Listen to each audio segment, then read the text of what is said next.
Folks, Black Star Network is here. Hold no punches! I'm real revolutionary right now. Support this man, Black Media. He makes sure that our stories are told. Thank you for being the voice of Black America, Roland. Stay black. I love y'all. All momentum we have now, we have to keep this going. The video looks phenomenal. See, there's a difference between Black Star Network and Black-owned media and something like CNN. You can't be Black-owned media and be scared. It's time to be smart. Bring your eyeballs home. You dig?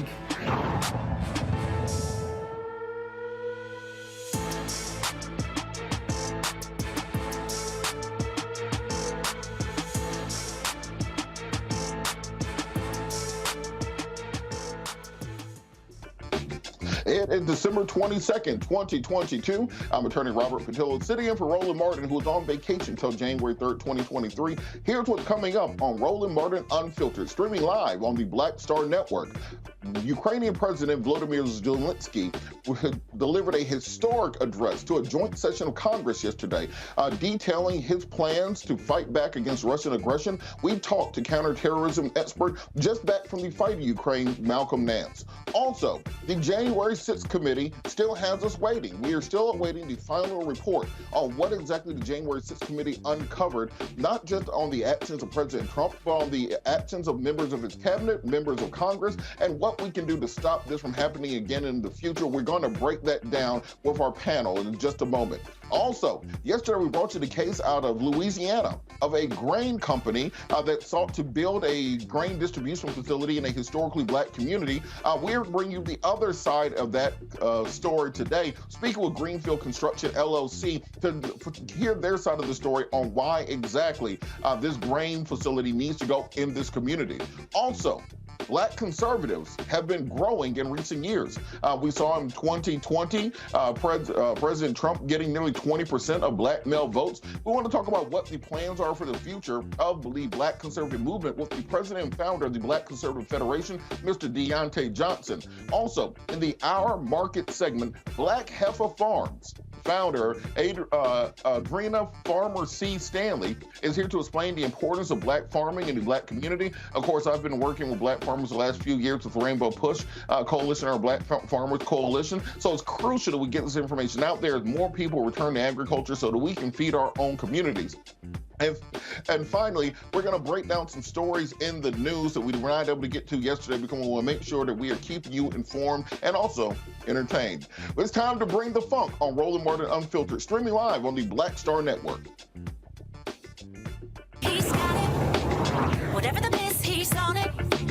Whatever it is, he's got the scoop, the fact, the find. And when it breaks, he's right on time and it's rolling.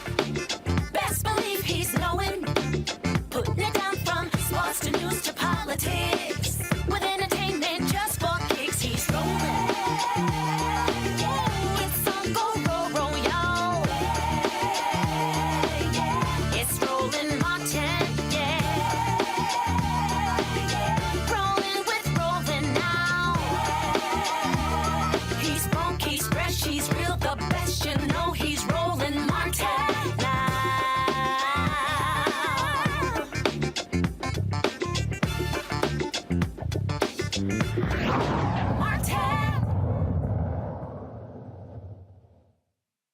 Now, of course, we've all been waiting over the past 18 months for the final report from the January 6th committee.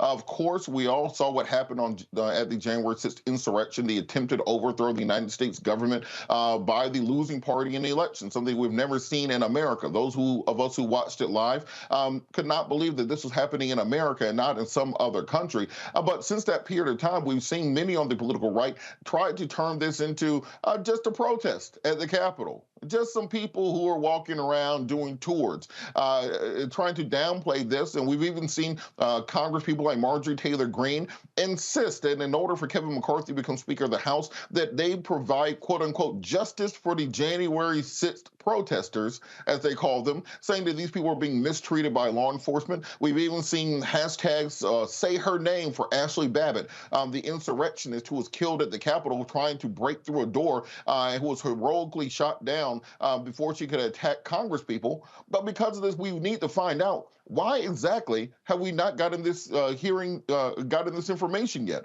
What is it going to take and what are we going to find out? I want to bring our panel in early to talk about this. We're joined by Erica Savage, founder of the Reframed Brain, also Riche Colbert, founder of the Black Women's View, and also Dr. Greg Carr, Department of Afro-American Studies at Howard University, to discuss this. So Dr. Carr, I want to start with you. Why do you think it's taking so long to get this report out from the January 6th committee, and what should we expect to come out when this information is released? Well, since we know the American public doesn't read, I don't expect that there'll be much of a needle, even with the 160-page preliminary report released, how many people have actually read it.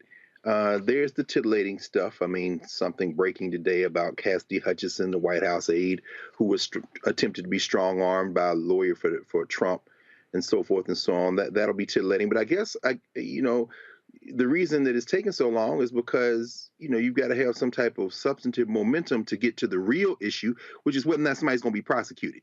So all eyes, as we've been saying now for the last couple of weeks, are going to turn to Jack Smith, the special counsel, who's been appointed to oversee investigations by the Department of Justice. We'll see who gets charged. We see that, finally, everything kind of focused around Trump. This preliminary report seems to indicate we didn't see Jenny Thomas brought up, for example. I don't know whether or not her, friend Liz Cheney may weighed in on that end, but it looks like it's focusing on Trump. So it could just be politics. Stop the guy from running in 24 if you can. Well, Erica, on that point, the January 6th committee was convened in order to find out exactly what happened. What were the security breakdowns that led to this taking place? We all saw video of Capitol police officers opening gates to allow the protesters in. We all saw that this was organized. We need to find out, well, who paid for all these people to come to the Capitol? We know hotels in the D.C. area are not exactly cheap, and to have these people come in from the rural areas of the country being bussed in, flown in.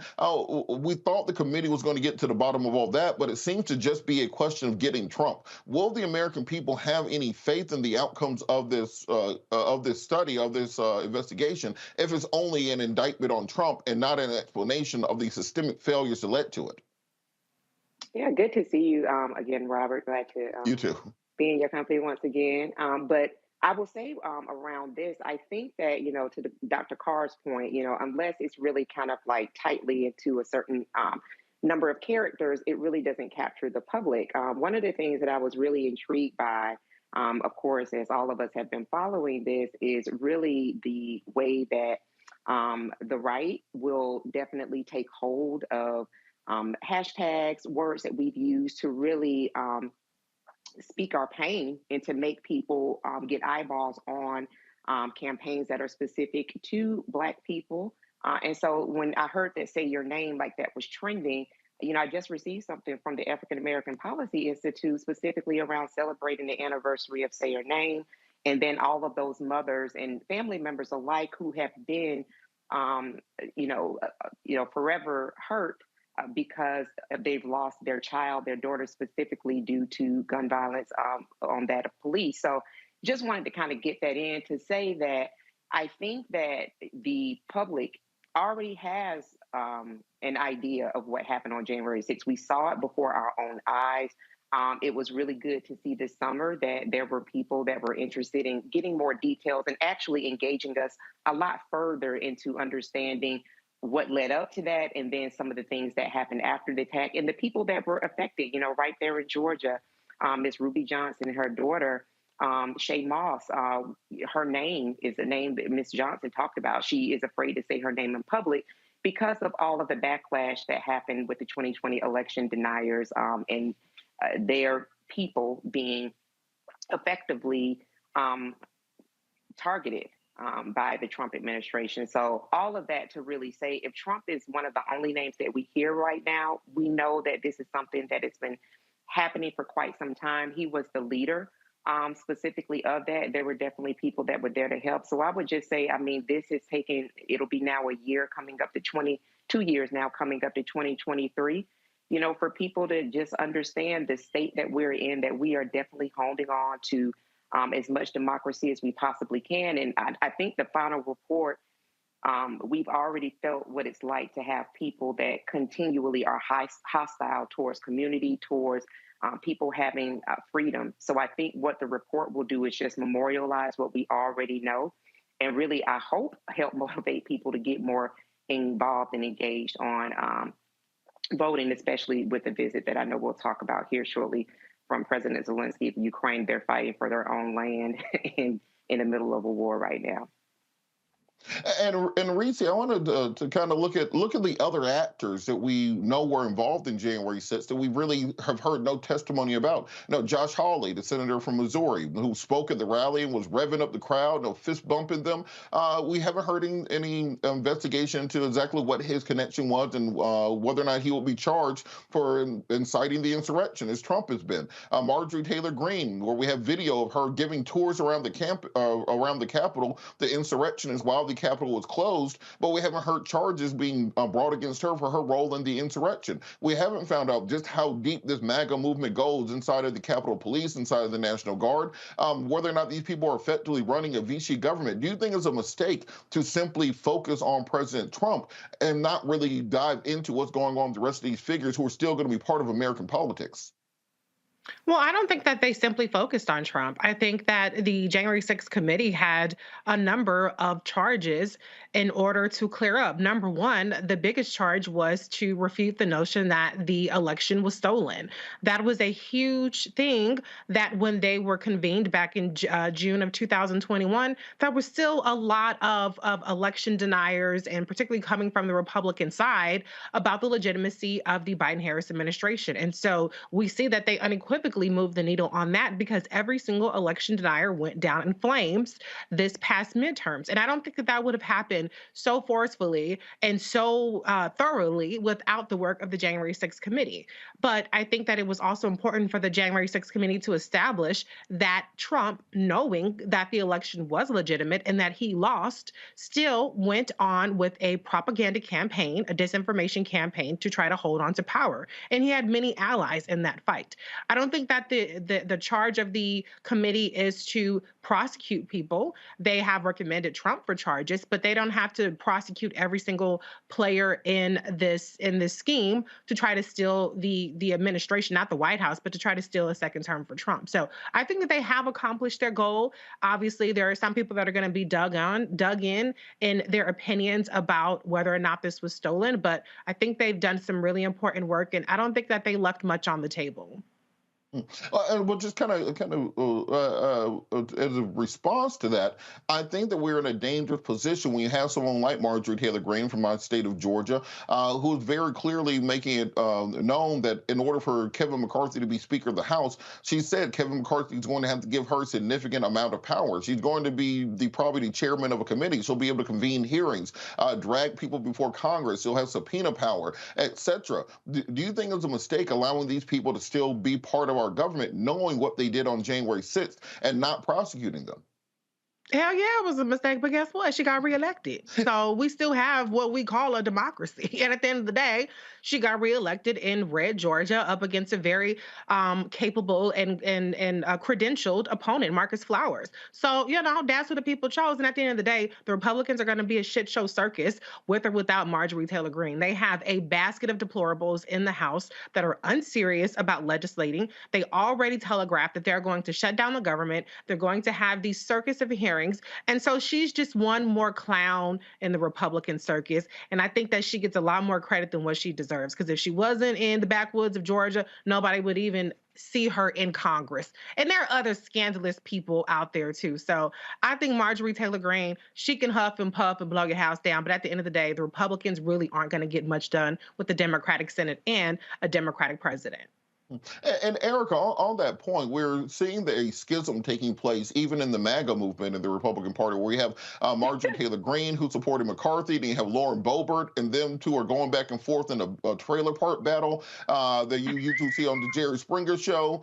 You've got McConnell in the Senate supporting the $1.7 trillion budget. Then you have the more far right-wing people like Rand Paul being against that. What are our chances of actually being able to govern while we still have all these insurrectionists in the Congress, when you see the Republican Party starting to cannibalize itself from the inside out?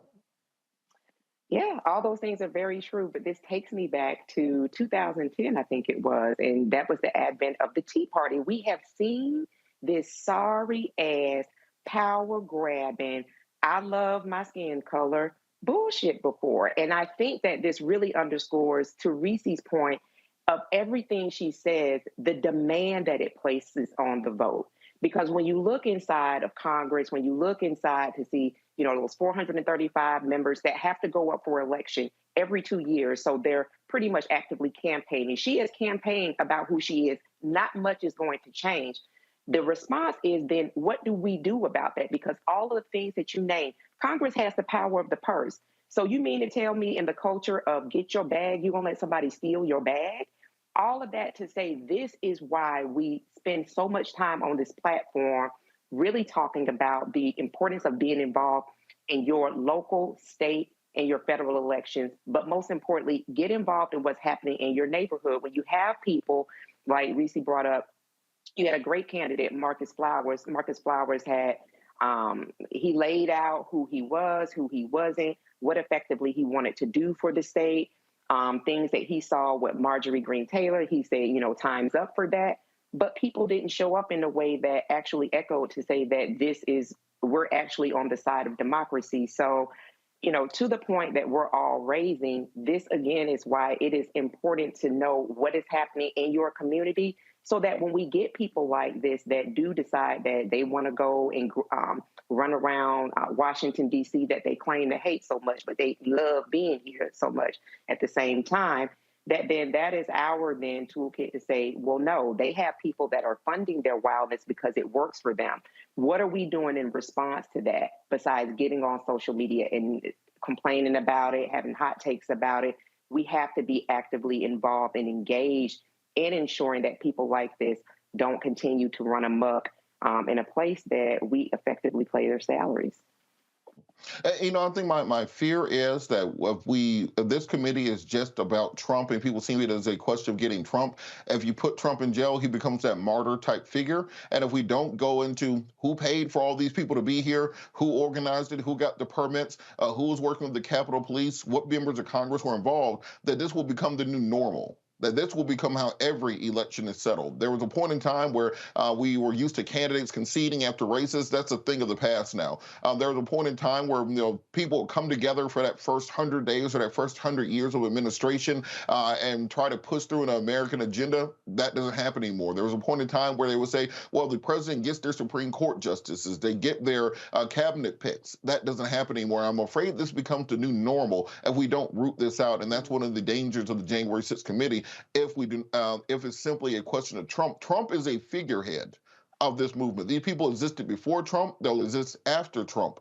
So we have to ensure that we are detailing this, because even a candidate like Herschel Walker lost by 1.5 points. Dr. Oz lost by 2 points. Carrie Lake lost by 1.5 points in Arizona. So it's not that this is a landslide against them. There's still a big portion of the country that agrees with this way of thinking. We're going to go to a quick break. You're watching Roland Martin Unfiltered, streaming live on the Black Star Network. We'll be right back.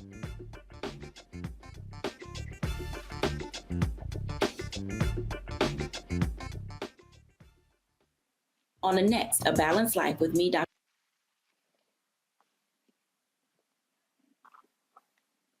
I am on screen, and I am representing what a black man is to the entire world that's going to see this. And this might be the only black man, a representation of a black man that they see. Right. So I am responsible. Right. For how they see black men. And it's my responsibility to, if I am not playing an upstanding, honorable, someone with a strong principle and moral core, to make sure that this character is so specific, right, that it is him, not black men. And I wish that more actors would realize how important their position is as an actor of color, playing people of color on screen. Because there are people that see us all over the world in these different images that we portray. And not everyone knows black people to know. Yes. That's not all.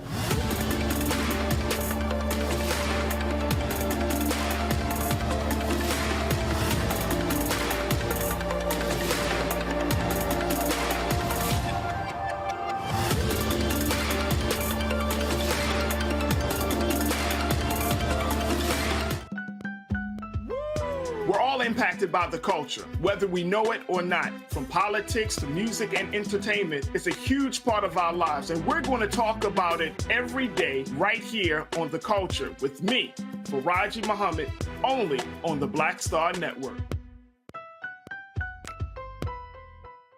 You want me to do something crazy, but I don't know what to do. I'd rather just sit here. Hi, this is Cheryl Lee Ralph, and you are watching Roland Martin, Unfiltered. I mean, could it be any other way? Really? It's Roland Martin.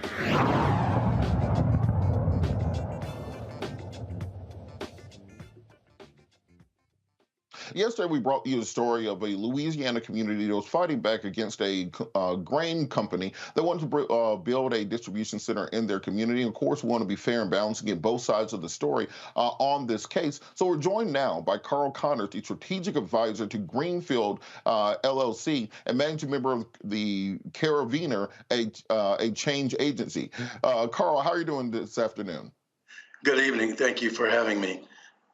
And thank you so much for joining us, because we talked to the community yesterday about this issue, about the construction of this grain distribution center. Can you talk a little bit about why it needs to be in this community and kind of the history of it? Yes, so thanks again for having me. And I'll start by saying that, Greenfield is a grain export facility. So it's been described as in a number of other ways, but it literally is a transportation facility for soy, corn, and wheat. And as we look at the history of how it got to Wallace and why Wallace, Greenfield at its core believes that there are transformational ways that communities like Wallace can become more relevant in what kinds of businesses come to them and how they actually can revitalize their areas. Because as you well know, across the country, there are other areas similar to this one with historically disadvantaged individuals who have often gotten what's been given to them as opposed to what they may like. And from the very beginning, Greenfield has gone into the community in Wallace and Edgard, spoken with the residents there to talk to them about, how Greenfield could show up in that community in a way that helped them to revitalize and be able to keep more of their kids literally in town, as opposed to feeling as if they had to leave for prosperity. And the other aspects of Greenfield that have been really attractive to the members of the community, and I get it in conversations that I have all the time with residents there, and it was driven home particularly by one of the pastors there, Pastor Corey Baptiste, in a recent conversation, that he himself had gone off from Wallace post-high school graduation and was gone for about 20 years before he made his way back to the area. And it was primarily because of the opportunities that didn't exist there. Now they have an opportunity to participate in a greener, safer job that is a well-paying job that for them really matters, right? Because they don't want to sacrifice their health for prosperity. And they are very much interested in this transformational green economy that is coming. And as an agricultural facility at heart, Greenfield would be providing that. In our conversations, as I said from the beginning with the community, we asked those members of the community what mattered most to them, right? And, how could a company show up in a way that was beneficial to the efforts that they had going on? They talked about jobs, economic development, of course. And then they also spoke to education and healthcare access and culture and heritage preservation. And from the conversations that we've had, and there have been, well over 40 meetings and over 500 individuals talked with in that community by Greenfield representatives. And we've taken what they've said to us and tried to put together partnerships where we could and are working on other partnerships to enhance those things that they told to us. One of the main issues that have been plaguing that community has been the education system and lack of opportunities once kids graduate from the local high school. So for 2 years now, Greenfield has provided scholarship opportunities for kids at that high school to go on to the local regional community college to be trained for jobs in this new green economy. Those kids who are participating in those scholarship programs are guaranteed a job at Greenfield once it's permitted and opened, but they don't have to work for Greenfield. So we literally are just trying to make sure that they are job ready. And the hope is, of course, that we will build the facility and that they can come and work for us, but they're not obligated to. Along those lines, we're also looking at how we can train others who are beyond high school, who just may want a different career or to switch from an older facility in the area that isn't as technologically advanced as the Greenfield export facility will be.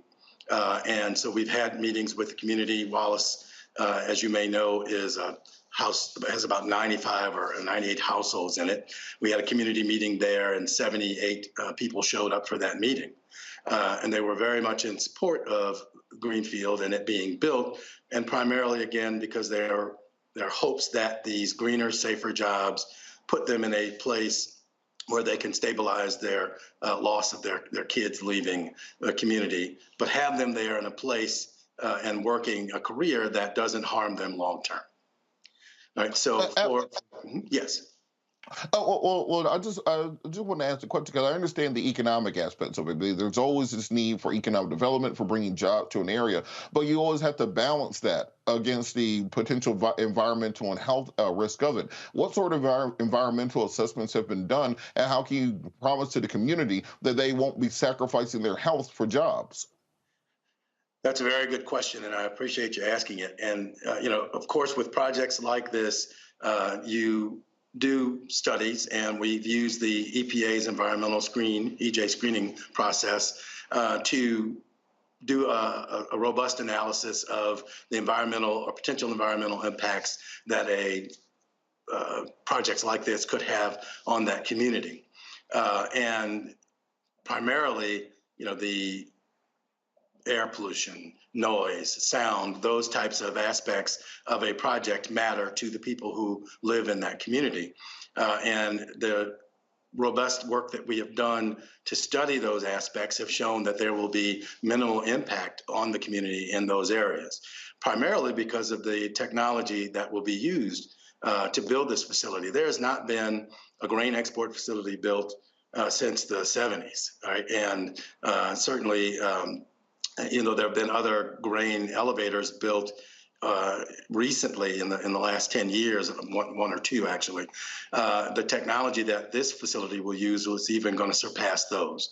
A lot of the aspects of concern would be around dust and emissions.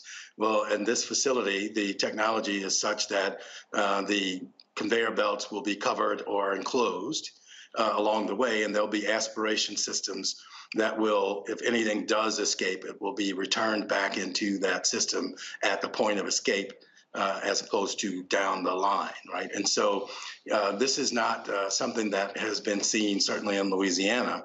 And so we are very enthusiastic about how this will be able to provide for that community a safer, greener job, right, where they don't have to risk their health for the prosperity. You know, I'm an old country boy, so I think sometimes I put the cart ahead of the horse. You can kind of talk about what the facility will be doing for those people who didn't grow up around grain and farming. What's going to be going on at this facility that's causing these concerns about the environmental impact? Yes. So at its heart, this is, as I said before, it's a transportation facility. So grain will come in, 90% of which will come in by barge. And that's done purposefully because we wanted to reduce the truck and train traffic, and that also reduces the emissions that could happen in the area. And that basically corn, soybeans, wheat will come into the facility, be taken into the facility through the conveyor belt system that, as I said before, at points that are enclosed or are covered, and go into silos, and then they will be immediately, you know, put onto other barges and ships to be transported to the purchaser of those items. So nothing's going to be processed. There'll be no chemicals used at the facility. No groundwater use as well, which also, as you know, is important to the environmental aspects of this project. So that's effectively what this project is, right? It is not the grain elevator of 40 years ago that had exposed conveyor belts where dust and emissions were going into the air, adding to the issues that some have raised, right? But we've gone to great lengths to meet with the community and make sure that they understand exactly what this facility is and what it is not, right? And, you know, for most of the people who have come to these meetings, you know, they have been very happy to understand this isn't something that they know from the past or have seen in the past, right? And primarily is because of the technology. There's also going to be, you know, some hazardous monitoring systems on this facility that have not been used previously in the area that also help to make it more safe.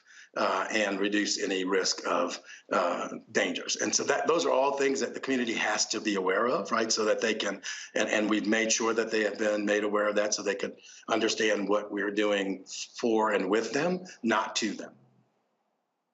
And so we've seen issues with grain facilities like this in other locations. In Odessa, for example, Ukraine, that we're going to be talking about a little bit later.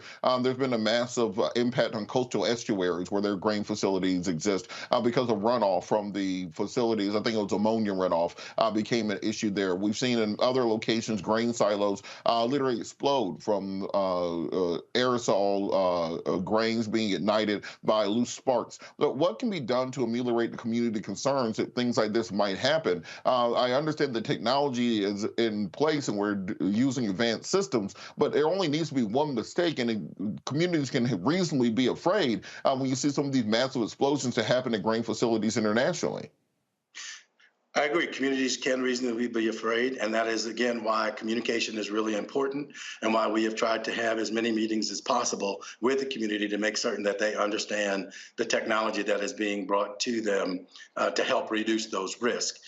In grain facilities of old, the place where explosions would happen the most was something called a head house. Well, in this new facility, there's no head house. So that eliminates that risk. All the silos are also self-cleaning, so no one will be in them. So that reduces the risk of combustion there as well as workers being buried alive as existed in older facilities. And so it's these types of technological advances that have made Greenfield say that, hey, this is not just a good business model for a grain export facility, but it is a great business model for communities like Wallace that have historically been disadvantaged, right, and gotten less safe, less green facilities that can help them as they try to revitalize and overcome some of those impacts of the past, right?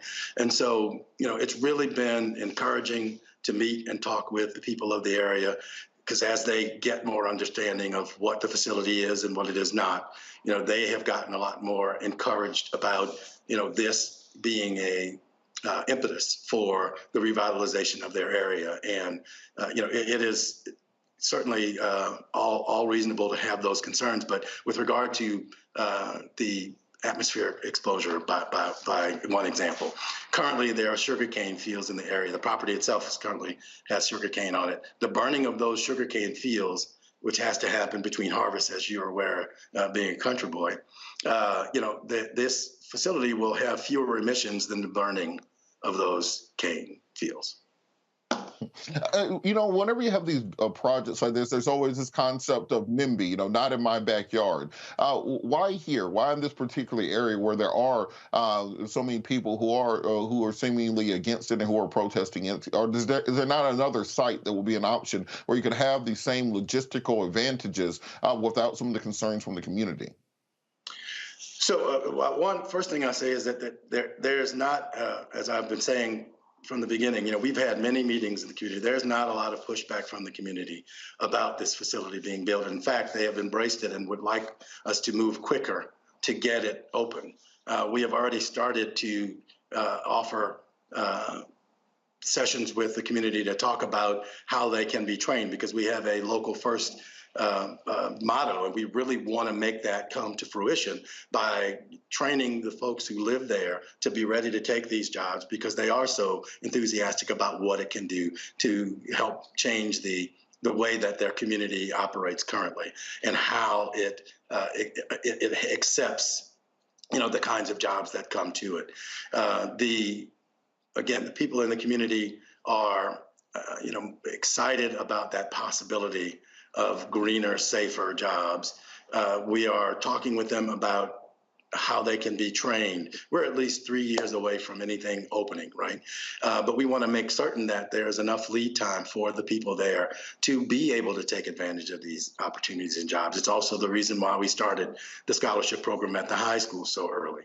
We are clear that there are communities that have been on the back end of these types of deals in the past, and not been able to benefit. And Greenfield's whole position is we want to look at all stakeholders, make sure that all the stakeholders who can benefit from this understand what those benefits are and try to maximize those benefits, both to that local community as well as, to farmers in general and disadvantaged farmers in general, right? And so this is a model that actually could be replicated in other areas of the country with similar areas to Wallace and Edgard. And we've had conversations with elected officials and farmers cooperatives and HBCUs around the country to talk about how this kind of green business can be used to help transform those areas in more positive ways. All right. Well, it sounds like there's a lot of information, a lot of public input that needs to happen. Where can the public go to find more information at? If they want to look up, scorecard, the environmental ratings, how can people become more informed before making a final decision on where they stand on this issue? So there's a website, www.greenfieldla.com. There's on that site, there's lots of information. There's testimonials from local residents who are awaiting this project to come about. There's fact sheets there as well for people and links to other articles and the like that they can be better educated about what's coming. And again, it has been our experience and the more than 500 encounters we've had in the area that this is a well-received and well-awaited project. Not very much pushback has happened regarding it, based on what you're saying. Just want to make sure you understand that the majority of the people that we have encountered are in favor of this project wholeheartedly. All right, well, thank you for coming. And we always want to make sure we present both sides and let the audience decide. Thank you so much, Carl Connor, the Strategic Advisor for Greenfield. Thank you so much for coming. Thank you very much for having us. Have a good holiday season. You too. All right, moving forward. Yesterday, Ukrainian President Volodymyr Zelensky delivered what can only be described as a stirring address to a joint session of Congress. Many people are describing it as similar to Winston Churchill's address to Congress during World War II to ask the U.S. For support. One of the people that has been on the ground in Ukraine working on this, one of the people that's been on the ground discussing this has been Malcolm Nance. We're going to talk to him after the break. So we're going to take a quick break and come back and have this discussion on exactly what President Zelensky sought to achieve with this visit here to the United States of America and his meeting with President Biden. We'll be back after the break. You're watching Roland Martin Unfiltered streaming live on the Black Star Network. I love directing. It's a different kind of piece. I do believe that the 30 years I was acting was to prepare me for what I'm supposed to be doing and that what I'm really am good at. But when you were acting, were you even thinking about directing? Nope. Were you, so what the hell happened? If you had asked me 15 years ago, I probably would have said, no, I don't know. I was doing Ava DuVernay's first film, I Will Follow. Mm-hmm. And during that process, I think because it was her first film, maybe She's self-taught. Absolutely. I probably gave too many suggestions. And at some point, Ava said to me, I think you're a director and you don't know it.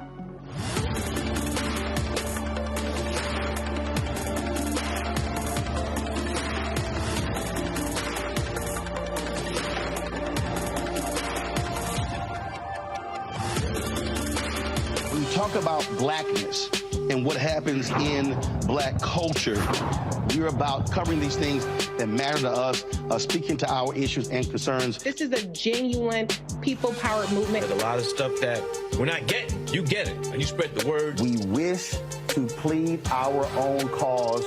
Too long have others spoken for us. We cannot tell our own story if we can't pay for it. This is about covering us. Invest in black-owned media. Your dollars matter.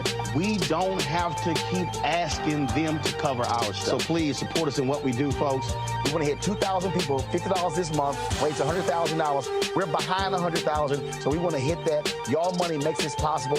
Checks and money orders go to P.O. Box 57196, Washington, D.C. 20037-0196.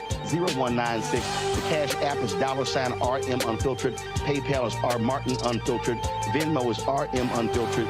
Zelle is roland@rolandsmartin.com.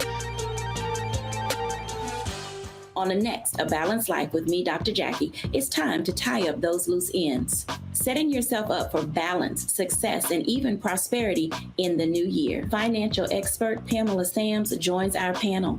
She will give us a checklist of things that we need to do before the calendar turns. We develop our money mindset by the age of 6.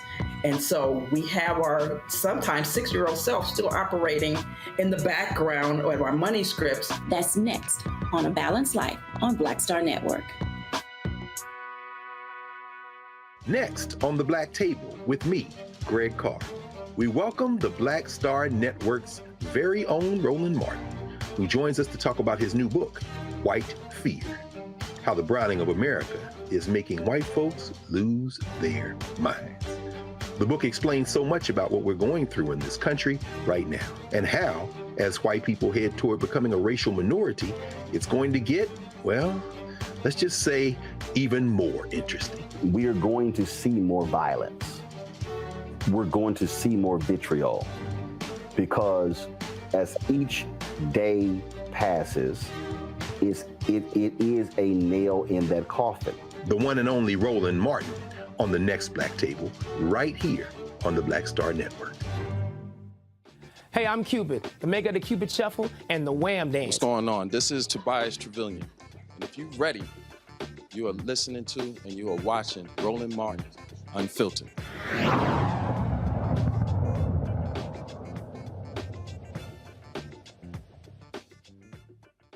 What we've seen in the last few years is a weird change in American politics, to be people do not see, which is that we've seen more and more African Americans, particularly African American men, voting Republican. It's not huge numbers yet, but we're seeing the shift take place. You know, there was a point in time where prior to 2016, Democrats would usually get around 93 to 95% of the black male vote. And more recent elections has been closer to 85 to 88% of the black male vote. President Trump indeed got over 20% of the black male vote in 2020.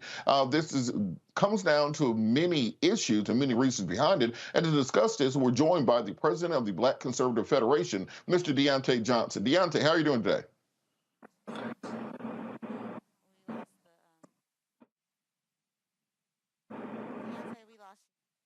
All right, I think we lost Deontay, but we're going to come back to him in just a second. We're going to bring in our panel to talk about this until we can get Deontay reconnected. Dr. Carr, well, why do you think we've seen these numbers of African-American men vote, or for some reason suddenly deciding to kind of switch parties or being less enthusiastic about the Democratic Party as we've seen previously? Well, I don't generally narrate it in terms of gender, but whoever is switching to what is called conservative, but is really in the moment we're seeing now, white supremacists and fascists, I'll just reduce it to one word: ignorance. We are at an inflection point in the earlier conversation about the January 6th committee. Unlike the Watergate era, the 1970s, unlike even the September 11th commission, where there was some bipartisan fact-finding, that kind of thing, we've reached a stage now where the white nationalists have decided that there's not going to be a country if they can't run it. While we're looking at politics in Congress and elections, the case that was argued 2 weeks ago before the Supreme Court, Moore versus Harper, with the independent state legislature theory, the argument that state legislatures can basically replace their will for the will of voters, the will of their state Supreme Courts, the will of governors. This, and I expect that Moore versus Harper is going to affirm that theory. One which was birthed, by the way, in a concurrence by William Rehnquist in Bush versus Gore. We're looking at a moment now where the white nationalists have decided if they can't run it, they will destroy it. This is something that is kind of without precedent, not even during the U.S. Civil War. And by the way, in the $1.2 trillion package that you mentioned passed the Senate and it's going over to the House now, that attempt to shore up preventing state legislatures from stealing elections, the reform in terms of the Electoral Count Act was in that package. So maybe they've headed that off. I'm bringing that up to say that the black men, the black women, but majority black men who are moving to the conservative party, so-called voting for the Republican Party, I guarantee you put a pistol in their mouth and say, I'm gonna blow your brains out if you don't know anything about what I'm gonna blow your brains out if you can't explain what Dr. Carr is talking about right now. There'd be a lot of dead brothers in the world. because they don't understand. Cultural conservatism is different than the politics of what's going on now. They think they're voting for their interests, but in fact, they're switching to a party that has not only their interests in heart, they don't have the interests of the poor whites at heart. And we're at that inflection point. I think ignorance is driving this switch. I think it's a great way to set the table. I think we do have Deontay Johnson, president of Black Conservative Federation, on with us. Deontay, you there? I'm here. All right, so Deontay, I think Dr. Carr gave a great intro into what many people think when it comes to the quote-unquote conservative movement as it is, but we're still seeing the numbers tick up. In Georgia, Herschel Walker had campaign offices set up in College Park and East Point talking to African-American male voters. We are working for Glenn Youngkin's campaign there in Virginia. There was a big emphasis on reaching out to African-American men. Why do you think we're seeing these numbers shift, where we're seeing more and more black men vote for Republicans versus black women who are still voting for Democrats at a 95+% rate?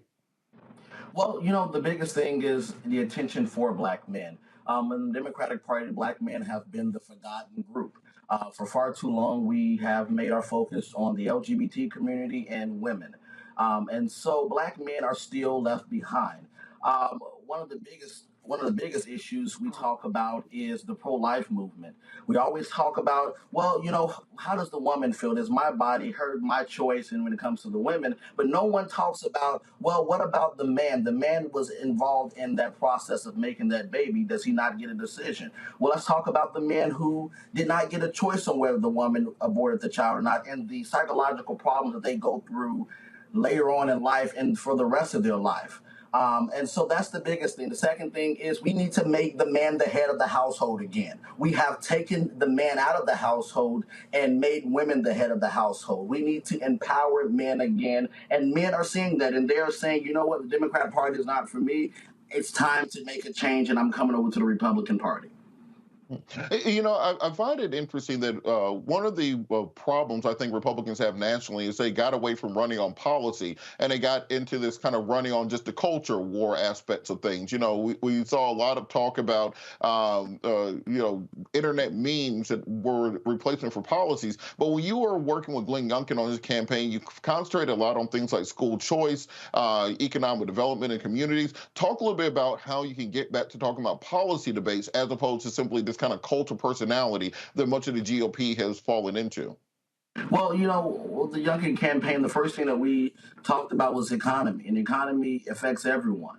We talked about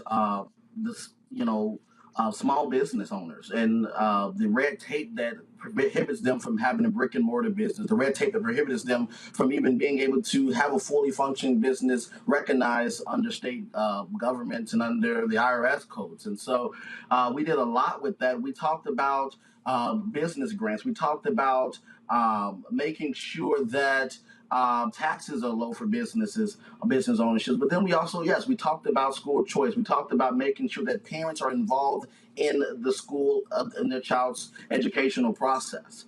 But then, Glenn Youngkin sat down with voters. We sat down and we did roundtables and we said, listen here, Glenn Youngkin said, I'm running for governor.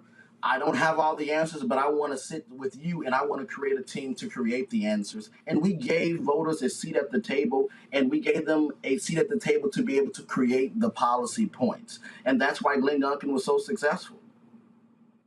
Now, why do you think the broader GOP isn't taking that strategy going forward? It seems that you're still getting I call them the entertainers when it comes to the outreach to black voters. Instead of having people who can talk about policy, talk about school choice, talk about economic development, they'll trot out Diamond and Silk. They'll trot out Herschel Walker. They'll trot out, entertainers. How can it switch back to a point where you're actually getting people who can talk about actual policies to help communities as opposed to simply people who are great for internet memes and videos?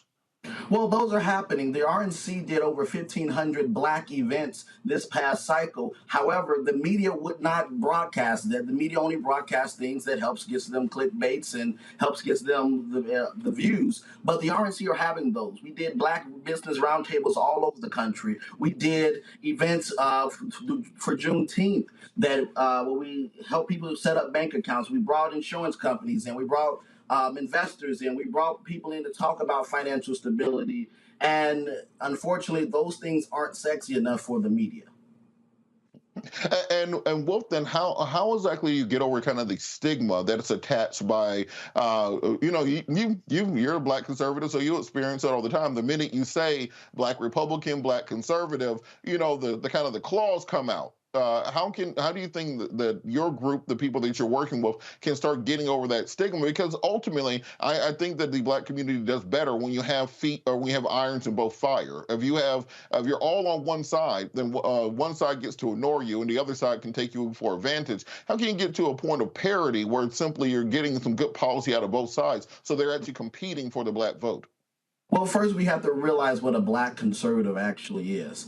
I'm reminded of what Secretary of Commonwealth of Virginia, Kate Coach James, always says, is that a black conservative is someone who dares to believe the teachings of their grandparents. We have to really think about the issues that our grandparents cared so deeply about: the First and Second Amendment, common sense regulation, low taxes, and limited government, and the sanctity and dignity of life. When we talk about those issues, we are conservative. Black Americans are conservative, and we have to get back to those policies, because those policies is what saved our community and will continue to save our community and will bring our community out of poverty. Tim Scott says that education is the closest thing to magic, and we have to continue to promote an educated society. Now, why do you think the Republican Party just simply won't come along and just listen to you? Why do you think they still have this adherence to many of the white supremacists who are still part of the party? You still see Confederate flags at Republican events. You still hear Tommy Tuberville saying they want their reparations in crime, or Marjorie Taylor Greene saying they want to destroy Western civilization and replace your children. Why can't the Republican Party just push those people out? Because I think that's a large part of what makes it difficult to recruit from the other side of the aisle. I can agree with you on everything you just said, but then when Tommy Tuberville pops up, I got to leave that meeting. I'm not going to be there. Well, it's just like we see in the Democratic Party as well, is that we have individuals who have some challenges with messaging. But, the Black Conservative Federation, we offer our assistance to every single Republican in this party. We believe in engaging and not enraging, disagreeing without being disagreeable. But we also believe that the most important thing that we have to do is be solutionists. And we're willing to sit down with anyone across the table to discuss those solutions. So, yes, I encourage every Republican to come to the Black Conservative Federation, and we'll have conversations with them on policy and engaging in messaging. And that's not saying someone already. And so, with that, what are the tangible aspects of the Republican platform that you can say that Black conservatives have contributed? Like when we're talking about shaping policy, shaping the agenda, we hear a whole lot from the National Party about the border, about the Hunter Biden's laptop. Well, when are we going to start hearing conservatives beyond Black conservatives talking about issues for the African American community and things they want to do for them instead of casting them as the enemy? Well, that's something that we've done during the Trump administration. We saw opportunity zones be a big one, making sure that we're revitalizing Black communities and low-income communities. Being from the South Side of Chicago, I understand exactly what it's like to see dilapidated structures and just abandoned buildings all around my community, and that hurts. So we have to start building up our own communities. School choice has been a major component of building up Black communities, making sure that reading test scores and math test scores are exceeding at high levels. We have to talk about criminal justice reform. That was the major part, the First Step Act of the Trump administration, where we wanted to go and really look at people who have been serving long sentences for crimes they didn't commit. That's the first problem. But also sentencing crimes that were should have been misdemeanors. And so those issues have happened. We vocalize those issues. But if I say again, it's not sexy to the media. And so when we talk about those issues, the media doesn't want to grasp that. And Fox News is just as much to blame as much as CNN. It's just not something that sells. And so we have to be the messengers ourselves, and we have to get those policy points out there ourselves. And just kind of last thing before I go over to the panel, how do we get into a place where people on both the left side of the aisle and the right side of the aisle can start talking about things that we just want for the Black community, presenting that to both parties and then going forward from there. Because I would love to hear the Republican plan on reparations, for example. I would love to hear the Republican plan on voting rights. I would love to hear us just simply having an agenda for the black community that both parties have to come to the table on, the same way the Jewish community does, the same way the LGBTQ community does, the same way the feminist community does. Why is there not just simply a unified black agenda instead of us kind of going at each other, where you have black conservatives talking about black liberals and then black liberals talking about black conservatives? We're just spinning our wheels and going nowhere. Well, we have to get back to, we have to unify, and I agree with you, is that that's where we should be. We should differ on policy, but at the end of the day, we should come together to discuss how we can uplift our community. And I believe that the black community should be both Democrat and Republican. You know, the black community is the only community in America that gives 90% of their vote to one party. And we need to make sure that we split that. And, you know, I have friends across the aisle. Robert, as you know, I consider you one of my friends across the aisle, that we discuss issues and we can have a civil discussion. We have to get America back there. However, you know, Congressman Byron Donalds started that by trying to become a member of the Congressional Black Caucus, and they told him no. And so we have to be, it's both sides. Both sides have to be willing to come together. And right now, the Democratic Party has not shown that they're willing to work with black Republicans in Congress. We have Congressman Byron Donalds and Congressman Burgess Owens, and we just added Congressman Wesley Hunt and Congressman John James. Let's see, with 4 black Republicans in Congress, will black Democrats embrace them and say, you know what, we know that we have differences in policy. We know that you're Republican and we're Democrat. Can we sit down and talk about how we can make sure that generational wealth is something that's discussed in our community? Can we sit down and talk about how we can make sure that our children are educated and that our low-income communities are not giving the bottom leftovers in the education system? Can we sit down and talk about the health disparity in America? Can we sit down and talk about these issues? And if we can do that, I guarantee you, I know Congressman Byron Donalds and Burgess Owens real well as Wesley Hunt and John James, and they'll be willing to discuss those. We just have to make sure that we have some participation on the left. I remember something similar with a good friend of mine, former Congresswoman Mia Love out of Utah, who, great person, wonderful to sit down with, but it was hard to get these bipartisan conversations going. Bringing the panel back in, Erica, what do you think has to happen for us to kind of create a black platform? Because if you see the Jewish platform, for example, President Obama goes out of office, he drops off $38 billion to Israel. President Trump comes into office, he drops off $40 billion to Israel. President Biden comes into office, he drops off $45 billion to Israel. They don't care who the party is in power. They have their agenda and it's executed. How can we do the same? I have to be honest with you, Ryder. I'm very disturbed with that entire conversation. Very disturbed. And I honestly don't have shit to offer right now, because to me, this is further proof that the disinformation campaign has been clicking like a well-oiled machine, and that train is not latest at all. Anybody champion a motherfucker Glenn Youngkin, anybody cheering any of those people that he just named, ain't got shit to say to him, because the ship has already sailed. But Erica, on that point, how do we make progress doing that? Because we just saw, and we talked about this yesterday, we had everybody down in Georgia, talk about how important the black vote was to them to maintain the Senate. Then they get to Washington, they pass a $1.7 trillion bill without anything in there for black people. So how is that going to push our agenda forward if we're not willing to have a conversation across the aisle? To say, so there's so much in that, because to say, I'm going back to the LGBTQ women not being a focus. There's so many places in this conversation to then jump over to say what happened with the fool known as Herschel Walker walking around in East Point talking to anybody about what? What the fuck was he talking about? What was he talking about? What message, what clear message did Herschel Walker communicate to anybody? So then to say that I'm a part of the 95%, right? Because as a person, I'm going to continue to fight for democracy, because I have been given much as a person. I would dare not do what I needed to do in order to make sure that I have done the work for other people that are around me. So that's first and foremost. So for me, really to respond properly, we would have to go through so much of this conversation that is, for me, 100% ignorant. But to really discount people, who carry children in their wombs. Me and Reese have done just that. To discount people because of gender. I'm a woman. That is how the Lord made me. It's fucking stupid. And then to take people, which we all have in our family that are LGBTQIA+, and do the same damn thing to me, we have nothing to talk about. Whatever talking points that have been successfully imprinted by the Republican Party, keep that. Get Reese's book about radical Republicans, read that.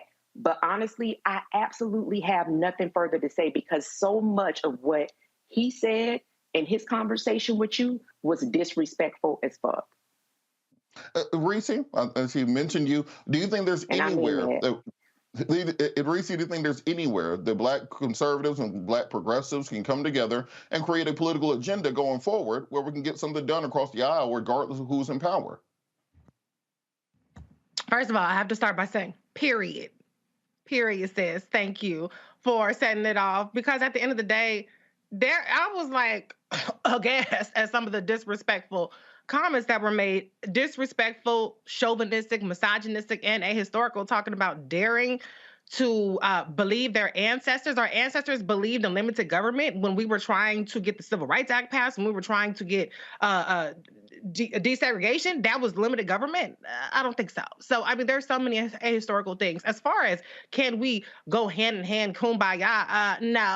No, we cannot. As long as what people are pitching is really rooted in white supremacy, we can't be hand in hand with that. And I'm not saying that Democrats are perfect. I'm not saying that all Republicans ain't shit. However, I'm not seeing nothing that I can really rock with in what is being said. And I just want to go back to the website, too, because I looked it up because, I mean, I didn't get a lot of advance notice about who was coming on, but I looked up this Black Conservative Foundation Federation.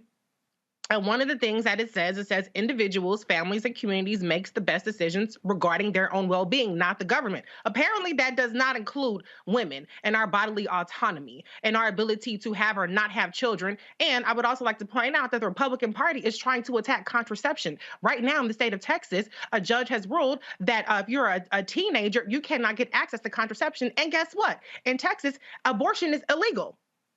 So you can't get contraception, you can't get an abortion. And y'all want to talk about the head of the household and the family. What kind of family is it having a forced birth? When you're not having forced marriages, and I'm not for that either, you're not having forced fathers, you're only having forced birthing happening to mothers. And so all of this shit is just completely ridiculous to me. It sounds good, some of the talking points. If Republicans were actually about some of the stuff, low taxes. I'm with low taxes. My taxes too damn high. I ain't got no stimulus. I ain't got no nothing. If that's what they were actually about, we might have a friend in Jesus with that. But so much of what the Republican Party is about, their receipts are all in sexism and bigotry, particularly against women. And then you throw in Black people, and then you throw in LGBTQI people. And yes, they are people, and they absolutely deserving of humanity and equal rights like anybody else. Then we got a big, big problem. So no, ain't no alliance, no way. Especially when you start off acting like Black women are being bestowed some kind of attention or grace. Not when we looking at people dragging the hell out of Megan Thee Stallion for getting shot. I don't think so. So we living in two different worlds. We gotta have a shared reality before we can march forward together. And I ain't hosting, so I ain't got to be as nice as I was last time. But kind of on that point, we just saw the Respect for Marriage Act, for example, be signed into law with bipartisan support. You had conservatives on one side being against it, you had progressives on the other side being against it because it didn't go far enough. They found a compromise position in the center where they were able to protect LGBTQ marriage as well as interracial marriage. If they can come together, two sides of the aisle, get a majority done to get something done, why can't we do that for the issues in our community instead of just kind of saying, well, once we have a super duper majority for Democrats, then maybe we can get something done for Black people. I think there has to be some kind of way to, we don't have to agree on everything, but can we find one thing to agree on to get done? Can we agree on not having forced births? Can we agree on contraception? For me as a woman, that's a start. And let me just add this, because this was not planned, but let me just add this. I literally lost a pregnancy not so long ago, and I was not public about it. I was really private about it. I lost a pregnancy, and I'm just thinking about if Roe v. Wade had been overturned for that. I didn't even know I was pregnant. What my big grown self had already had a child. Did not know I was pregnant. It was by the grace of God that I was like, I still keep having this pain. And it was a couple of weeks after I started feeling some discomfort in my body, told myself after work, no, you have to go to the hospital. And it was a doctor that noticed all of the pain on my face that took me and said, absolutely, you have a ruptured ectopic pregnancy. And if we do not rid you of this fetus, this pregnancy rather, you will die. He told me, had I not come to the emergency room that night, I would have died. And my partner was deployed in Afghanistan at the time. So for anybody to talk about a woman having babies, that is not light work. Reese just did this not even 2 years ago alongside a pandemic. You want to sit down and have a conversation and ask about how difficult that was? So no, we cannot have a conversation, because to come on and make comments like that and not even understand about what an abortion is, what I had was an abortion, but it was something that saved my fucking life. So no, you don't get to come over here and have all of this long commentary and then ask the question, can we all get on the same page? What the hell are you talking about? You have asserted yourself as a person who should be able, because you are a man, period. You have asserted yourself as a person who should make decisions and be the decision bearer to possibly my own life or death. No, we cannot sit down and have a conversation. You were disrespectful as fuck the entire time, and you did not know who the fuck you were talking to. And Dr. Carr, I wanted to bring you in before we wrap this segment. Do you think there's anything, voting rights, criminal justice reform, economic development, is there anywhere that we can find a common ground to get things done? Or are we just simply going to say that we just have to have complete power on one side and before we can actually push that agenda forward? Because we have a lot of stuff sitting for Congress that we're going to need. Some of these things we need like 5 senators to come across to get passed, but we can't do that because we don't have any bipartisan agreement. Right. Well, let me ask you, Robert, you're a pricing attorney. How long do you think it's going to be before they go to court to challenge the defense of marriage, the act that just passed in terms of LGBTQ marriage? They going to court for that? Oh, absolutely. That'll be their next term. No question. My point is this. These crackers have loaded the deck. They're not just going for legislation. They have eviscerated the court. Now, I feel for my brother Deontay, because clearly the education system in Chicago failed him. We need stronger public education, not vouchers. But I'm a man. I can't have a child, but I can make one. And but not without a woman. Why do I say that? I think the white nationalists are clear about this. They want a theocracy. The black-faced white nationalists, which is what I'm calling black conservatives, who will go down the line in support of these white nationalists, who basically have a rhetorical ethic, because if you're pro-life, there's no way you back Herschel Walker, a serial forcing women to have abortion man, unless, of course, you don't believe what you're saying. And I hope, is Deontay still here? I ask him, did he support Herschel Walker? I think he had to hop off.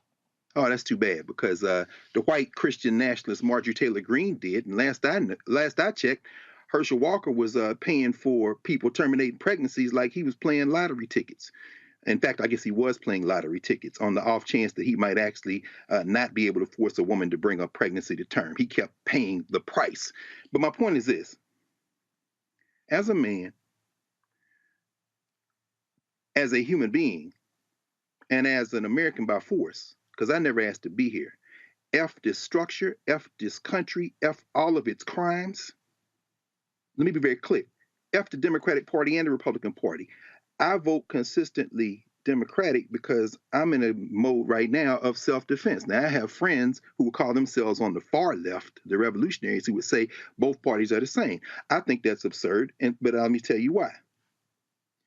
In a theocracy, you get to tell women that they have to bring pregnancies to term. In fact, you get to do whatever the hell you want with women if you're in a patriarchal theocracy.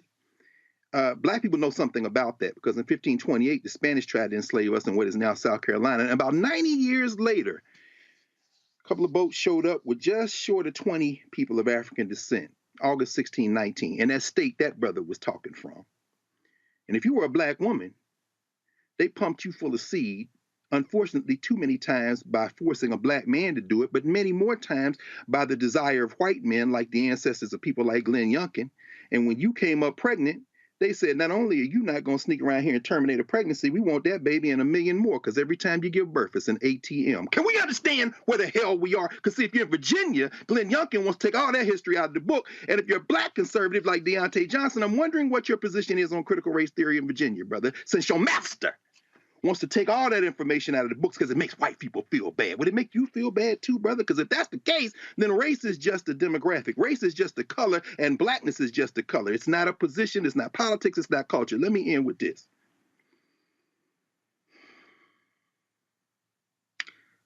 I would feel sorry for that brother if that ignorance wasn't deadly. That ignorance is deadly.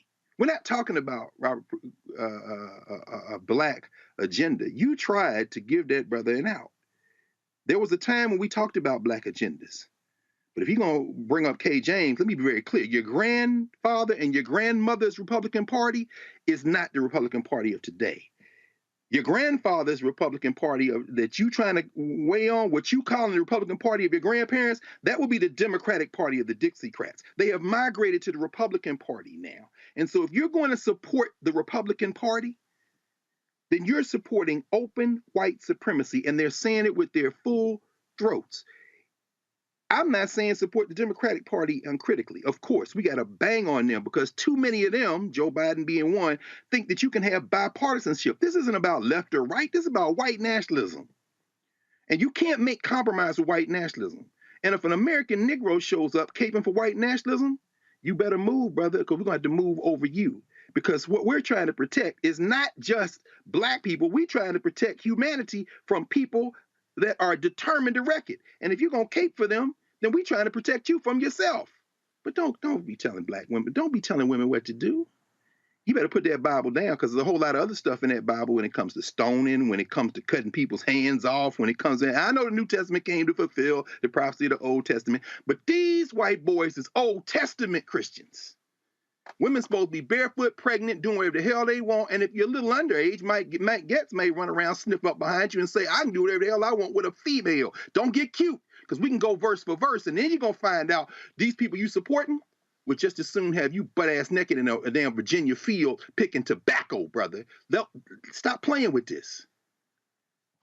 Well, I think we've come to an agreement that we got a little space to go before we get bipartisanship. We're going to go to a quick break. After the break, we're going to talk to Malcolm Nance about what's going on in Ukraine and the speech by President Zelensky. You're watching Roland Martin Unfiltered live on the Black Star Network.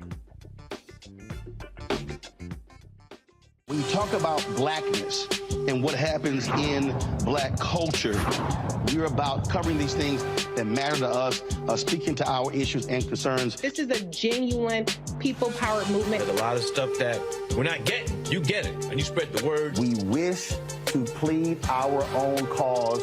Too long have others spoken for us. We cannot tell our own story if we can't pay for it. This is about covering us. Invest in black-owned media. Your dollars matter. We don't have to keep asking them to cover our stuff. So please support us in what we do, folks.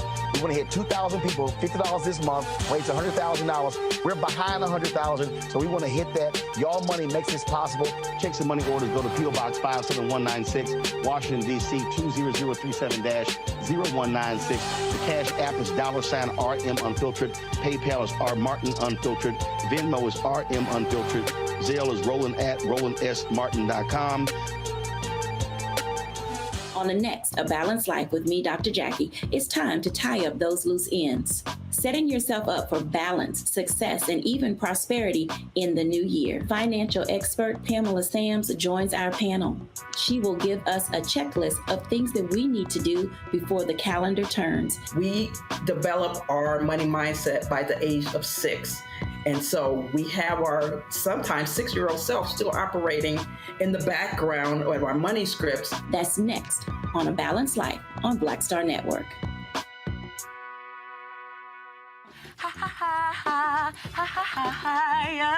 Hey, I'm Antonique Smith. What up, Lana Well, and you are watching Roland Martin Unfiltered.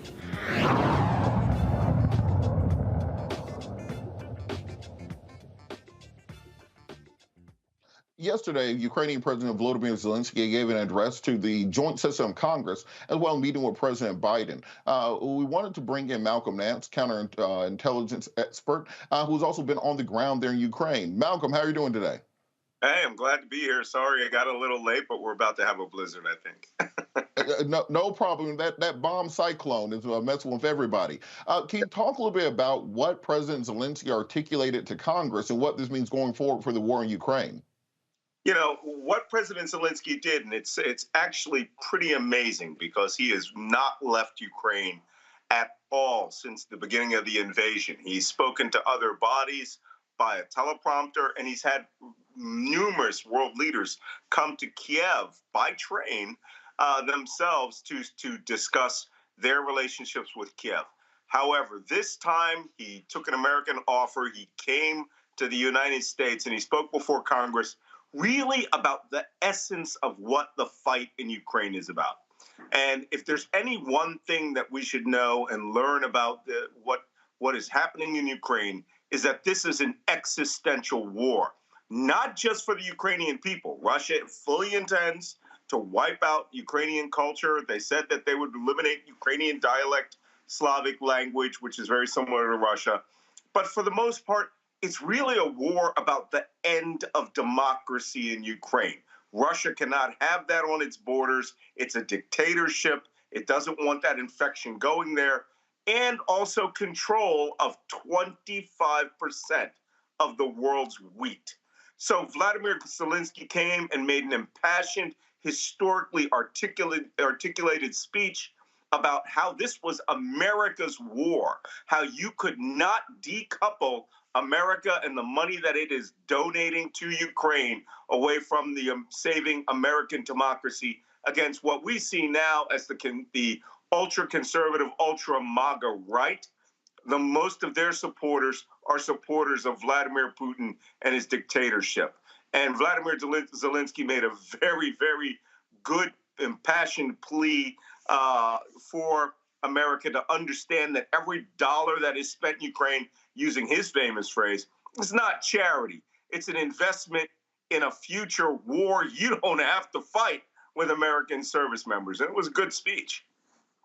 You know, on that point, many people compared the speech to Winston Churchill's address to a joint session of Congress. At the beginning of this special military operation, as the Kremlin calls it, people expected this to be a 3 to 5 day operation. They would do a decapitation strike on Kyiv or replace it with a puppet government, and Ukraine would turn into a subsidiary state, much like Belarus, or much like many of the other former Soviet republics that were part of the Warsaw Pact. But because of U.S. aid to Ukraine, this has turned into a year-long struggle where the Ukrainians seem to be winning. You know, we recently had the Russians flee from Kherson across the Dnieper River. We've seen the counteroffensive in Kharkiv, which has been amazingly successful, regaining territory. Why do you think so many Republicans have suddenly become the pro-Putin party? And even we saw Lauren Boebert and Matt Gaetz refusing to applaud Volodymyr Zelensky, and now they're calling it everything from money laundering to part of the Hunter Biden laptop scheme. Why are Republicans against defending Ukraine?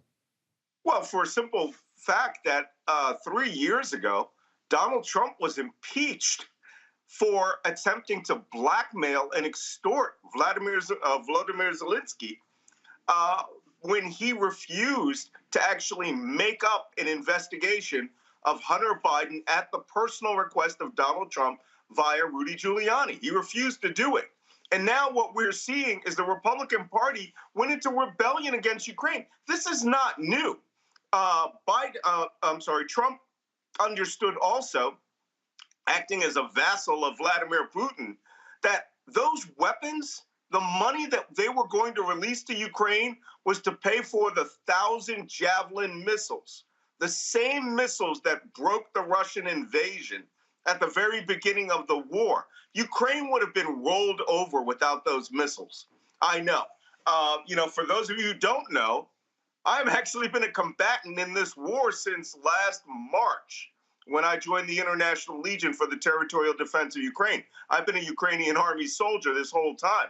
And I'm going to make something very clear so that no one has any misapprehension about what I'm going to say. Ukraine is definitively winning this war. Yes, we are taking casualties. My unit just lost 3 people the other day.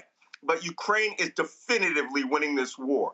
And for Ukraine to win this war, it means that you are humiliating Donald Trump's personal mentor and essentially the person who put him into power in the United States. And since Trump didn't get his way by extorting Zelensky, he didn't get his way by helping and supporting Putin by dismantling NATO, which is much stronger. That means anything Donald Trump hates, the Republican Party hates. And they have now become the party of dictatorship and have aligned themselves essentially against a country which has had 9 democratic elections, whereas Vladimir Putin's Russia has had 2. And they elected a KGB officer who will now have none.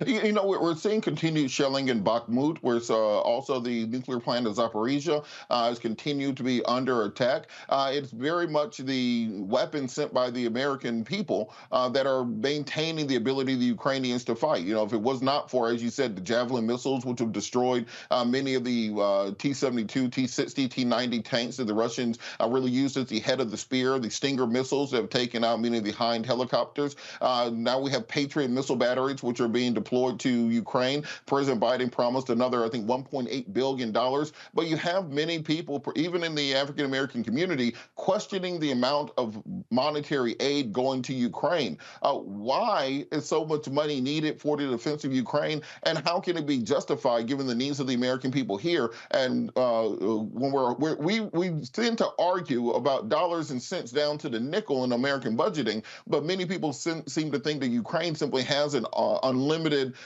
debit card where they can take as much money as they need for their defense. Why is that justified? Well, let me put it this way. Right across the border from Western Ukraine in a small town called Zhuzhov, Poland, right, where there is a U.S. Army 82nd Airborne Combat Element operating. About 20 to 25% of those troops are African American or Latino American, people of color. If Ukraine had fallen, those soldiers would have been in combat with Russia. So we have to make some strategic decisions here. Ukraine asked for only one thing from us. As a democracy which was defending itself against the totalitarian dictator who launched the largest war in Europe since Adolf Hitler invaded the Sudetenland in 1939, they asked us for weapons. We spent over $2 trillion in Iraq and Afghanistan, fighting essentially guys who were wearing flip-flops and making a very, very large defense industry very happy over 10 years. That's not what's happening here. This is the war you've always feared would happen in Europe. It's just that, once Ukraine were to fall, 25% of the world's wheat falls into Russia's hands. A dictator has shows that direct force actually works. What you would have seen was a cascading series of political bodies around the world move away from our style of democracy towards Vladimir Putin's autocracy. This is a war on what ideology will dominate the world. One where people are led by those who are voted in by the consent of the governed, or one where a dictator just gets to walk in anywhere he wants and take what he wants. Look, Donald Trump was essentially a mini Vladimir Putin. And for Trump and his ilk, again, who were there, they were going to dismantle NATO and a defense body which the United States created in 1947 for Vladimir Putin. So the war that is being fought in Ukraine right now, every dollar you're spending is not $50 or $100 or $1,000 you would have to spend to defend Poland, or Estonia or Latvia or Lithuania or Finland as part of a NATO alliance. Right now, the weapon systems that we're selling Ukraine, it's not just the United States. 32 nations, all of Europe, the European Union, are all sending weapons to Ukraine. Another thing that we're doing here is we're learning just how intense combat would be fighting against a nation state, a near-peer adversary such as Russia. Trust me, I have been bombarded by Russian rockets, Russian artillery. My command post took a direct hit by a weapon system that fired 40 kilometers across the Russian border. This is a war we don't want to fight, all right? We'd win it. Our weapon systems are definitive. The Russians have no army to speak of. They're actually a horde of literally orcs, people who came to Ukraine to steal what they could and are dying in droves. These are bodies. The Ukrainians themselves are taking losses, over 13,000 dead. These are people who are not Americans. Americans do not have to die fighting off totalitarianism. Now, we spent a lot of money in a lot of places in this world, but I think this is one of the best investments in American history. We cannot afford to allow democracies to be rolled over by dictatorships, or it's going to happen to us anywhere, and you're going to see U.S. forces in combat everywhere. Can you talk a little bit about the kind of dominoes that fall if Ukraine was to fall to Russia? Because if you did, as Monica Crowley on Fox News suggested, is cut off all aid to Ukraine tomorrow, as some Republicans have been saying, Matt Gaetz and Boebert and others, you'll be looking at, one, Russia will be able to finally close that gap between Kherson and Odessa, cutting off that port, which is the last remaining port that is able to deliver goods into the Black Sea. They'll be able to connect the corridor from the Donbass all the way to Transnistria and Moldova. You'll see a situation where Belarus will be newly encouraged to maybe invade from the north. What are the dominoes that would happen if we stop supporting Ukraine? Well, I mean, it's not so much dominoes. Right now, because of where Ukraine is, it would just be a matter of attrition. Maybe 2-3 years before Russia would finally wear down the Ukrainians to where their combat capability would be so degraded without the support of the United States and the rest of NATO that they would start losing mass pieces of terrain. Of course, Russia would be losing 200, 300, 400,000 dead.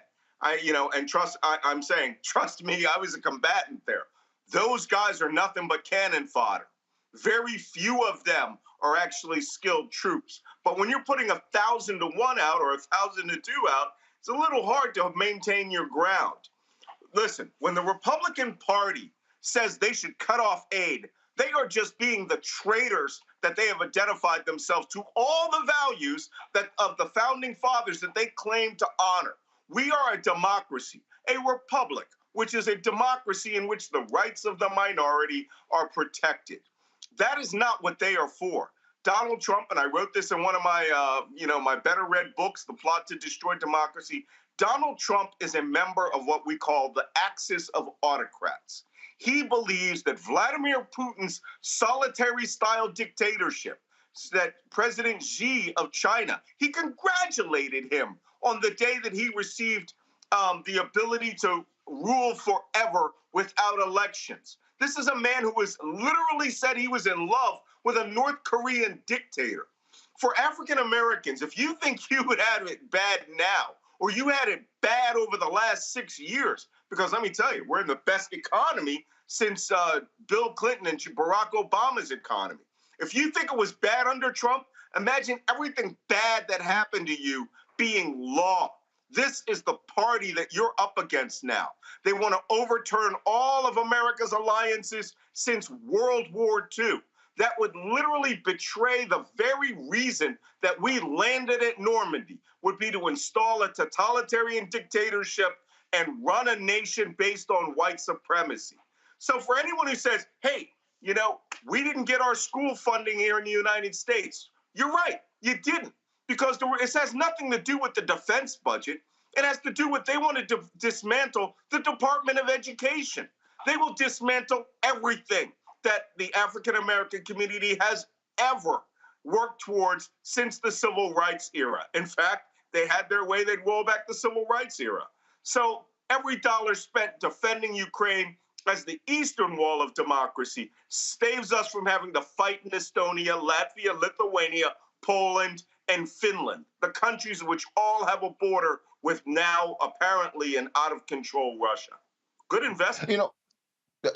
We keep seeing all week after week, Europe seems to be hedging closer to autocracy. If you look at what's happening in Israel right now, Netanyahu just installed the most right-wing government in the nation's history. If you look at Italy, where Giorgia Meloni has installed a neo-fascist party which worships Mussolini all of a sudden. If you look at the government there in the UK, where you have Liz Truss and Boris Johnson running a right-wing government, is Europe headed towards a position where these right-wing autocrats become the standard and not the deviation? Again, I wrote a book in 2018 called The Plot to Destroy Democracy. One thing that most people didn't realize until they took their shot at trying to put the American government into the hands of an autocrat is that United Russia, Vladimir Putin's party, since 1992, if I'm not mistaken, after Putin became, not 1992, excuse me, 2002, after Vladimir Putin became president, started funding right-wing extremist conservative parties all around Europe. The nations you spelled out, those are the least of them. The government in Italy, yes, it is a fascist-based prime minister, but the actual government is very liberal, progressive, and will not allow that prime minister to do anything other than sit around as a female Mussolini. The government in Israel, well, we all know that there's not much we can say about that. But, Israel really started becoming extremely radical after the Jewish diaspora from Russia started moving there and created some of the most extremist political bodies there. And you see how they treat people. I lived in Israel. I worked in Israel. It is not the same Israel that it was 30 years ago. Completely different country, very heavy Russian influence, to the point where they won't help Ukraine. In Great Britain, their Brexit referendum was heavily influenced by Russia and Cambridge Analytica at the same times that these same activities were going on, trying to pump up Donald Trump in the United States and, essentially hack the mindset of the American public through social media engineering. But those are some of the least governments in there. The government of Austria in 2017, which was a party that was founded by two Nazi SS officers in 1952, won the presidency with the help of United Russia, who immediately opened ties with them. The government of Hungary, Viktor Orban, is more aligned with Vladimir Putin almost than he is with NATO. There are many, many other governments, but this is part of Vladimir Putin's long-term strategic plan to flip Western democracies into autocracies. And fortunately, this has been seen, and the United States, for the most part, is holding on by fingernails to the democracy that it was founded to be, and we are pushing back against that autocracy. But the Republican Party, wholly owned subsidiary of an ex-KGB officer. So how does this war end? I don't think anybody thinks that the Ukrainian army can do a river crossing and push the Russians out of Crimea down to Sevastopol. I don't think that the U.S. is going to supply them with the types of offensive weapons. Zelensky has asked for Abrams tanks and for Leopards from Germany, from Challenger tanks from Great Britain. Is there a diplomatic solution? Is there an agreement that can be considered? Because the Russians are saying they're not going to give back the Donbass, they're not going to give back Luhansk, they're not going to give back Crimea, and Zelensky has said that he wants all those territories back and to redraw the lines to 2014. How exactly does this end, or is it just a continuous decade of war like we saw in Chechnya in the 90s? Let me explain something very clearly, all right? I am a Ukrainian Army soldier. I was part of the 3rd Battalion International Legion Special Forces. I took part in the offensive operation in Kharkiv province that took back the entirety of the northeast of Ukraine. I was in the first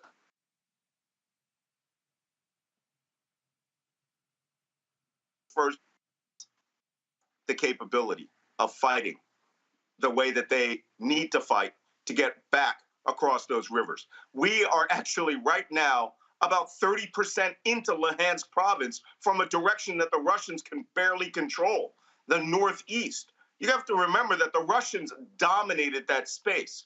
They are in a position now that within the next year, they will lose Luhansk, possibly Donetsk, all of Kherson province, and most likely Zaporizhzhia. It's quite possible we could be back in Mariupol in a year on the banks of Crimea. There is one thing that Volodymyr Zelensky can propose to Russia as part of a peace deal that will be acceptable to the Ukrainian people. I've spoken about it many times with members in the Ministry of Defense, and it's quite simple. We make this proposal: the unconditional surrender of Russian forces in Ukraine, and we will turn their soldiers over to the handling of the International Committee of the Red Cross. Because only two outcomes are going to happen in this war. Russia's army is going to be broken, and they are breaking now. They are barely holding on.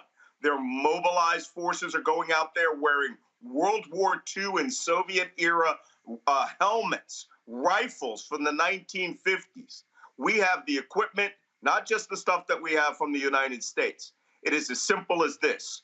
We have the heart to bring this war to a horrible, terrible conclusion if the Russians want it. But for now, they have an option. They can turn around and walk home, back to the Russian border, or they can be destroyed. And I think Zelensky is speaking from a position of strength because he sees the writing on the wall, and so does everyone else, which is why we're giving them the weapon systems they need. The tanks that he wants, the Challenger, the Leopard, the Abrams, those tanks, those advanced weapon systems will come to Ukraine, but more than likely once a ceasefire or once Russian forces have been pushed out of their borders. Malcolm, for all that you have done in updating us. You know, can't get more updated information than you being on the front lines. We thank you for everything you're doing. Make sure you keep us updated. We'll have you back on. Thank you so much, Malcolm Nance, counterintelligence expert. Thank you for joining us. My pleasure. Thanks. We'll be back after the break. You're watching Roland Martin Unfiltered live on the Black Star Network. Hatred on the streets, a horrific scene, a white nationalist rally that descended into deadly violence. White people are losing their damn minds. As an angry pro-Trump mob storms the U.S. Capitol. We're about to see the rise of what I call white minority resistance.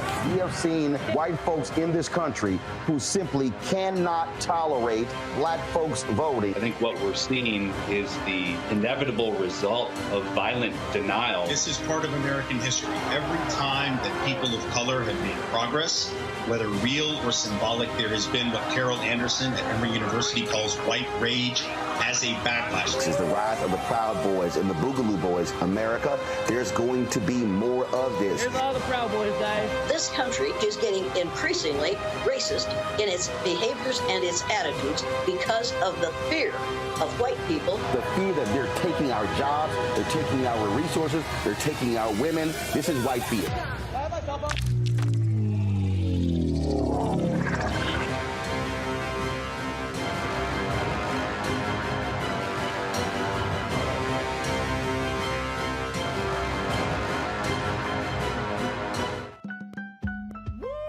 We're all impacted by the culture, whether we know it or not. From politics to music and entertainment, it's a huge part of our lives, and we're going to talk about it every day right here on The Culture with me, Faraji Muhammad, only on the Black Star Network.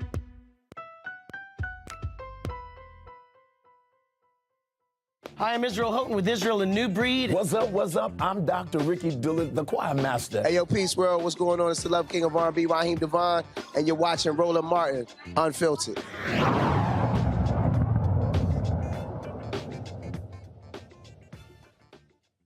This this week, Title 42, the Trump-era policy, which allowed the Department of Homeland Security and Immigration to force migrants to stay in Mexico as part of a COVID restriction, was set to expire. The Supreme Court stayed that, but we all know that that will not last much longer. Here to discuss Title 42 is Rekia Mabumbo, co-director of the Electoral Choice Project. Rekia, how are you doing?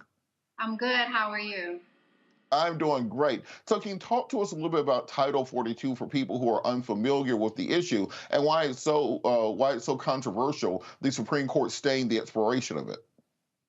Yeah, well, I mean, this is really important. And we just actually did a report called Criminalizing Blackness, which really goes deep into why Title 42 is really important and actually gives you the history of the 1994 crime bill and its impacts on the 1996 immigration laws and how it has resulted in anti-Black immigrant policies that we see now. So basically what we see is a continuation of fast-track deportation, a continuation of immigration policies that criminalize Black people and cause them to be faced with deportation at faster rates, blockage of access, and a criminalization in a way that we hadn't seen before the 1994 crime bill. You know, when we look at immigration policies as they've evolved, what we see is that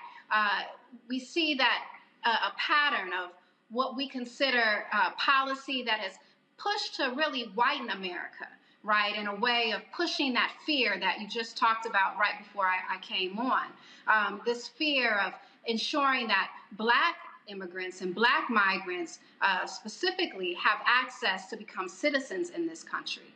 And so this report that we have launched called Criminalizing Blackness goes into more detail about all the ways that Title 42 and the 1994 crime bill and the 1996 immigration laws have really harmed Black people. And so on this, Title 42, of course, was created during the Trump administration as a COVID-era restriction, saying that, well, we're going to slow down immigrants because there's a fear of COVID. We've gotten rid of almost every other COVID restriction in the country. You know, we're not wearing masks. We don't have vaccine mandates anymore. We're not socially distancing. Why is Title 42 still in place? That's a good question, right? That's what we're all wondering. What we saw when we looked in 2020, when we saw Haitian migrants being chased at the border by white men on horses with whips, was a terrorizing of our people and using COVID and other policies to really push this narrative, right, that Black migrants were helping to cause harm or helping to impact our health in this country. And we know that those things, that's just not true. Right. We saw an increase of deportation of Black migrants over and over again. And so, you know, we have to be really mindful and we have to continue to bring forth the truth about the harm of these type of policies. You know, the key point of the report, Criminalizing Blackness, is to really show how legislation like Title 42 really is a blueprint to major funding for prisons, for policing, and sentencing under the guise of creating a safer America. And so we have to be really conscious and cautious of how it disproportionately impacts Black immigrants and Black people. Absolutely. I want to bring our panel in.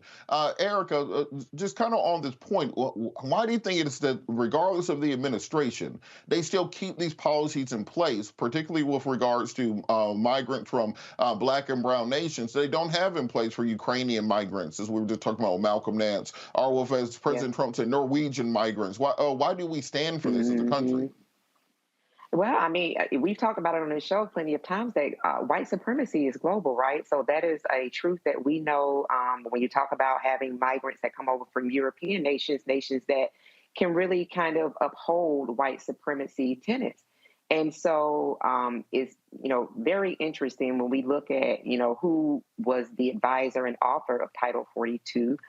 Stephen Miller, we know that he is definitely out of his hood and robe. He's been a white nationalist for quite some time. So this is not appalling a surprising policy. One of the questions I did want to ask the guest that we have on, Robert, is Are you finding success with coalescing other groups? There are different people that I follow on social media that are always bringing these stories to the forefront, because it's not, we don't hear about it until it becomes a political football, so to speak. So I just wanted to find out, are you finding success with other groups that maybe don't have the reach on their platform to really get more people involved around this campaign, so to speak?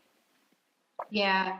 One of the things that we've been working really diligent on is really making this issue something that everybody in their homes, Black people in their homes, can really feel and touch and understand. That's why the report that we have really connects the 1994 crime bill to immigration policies and how it was literally the precursor.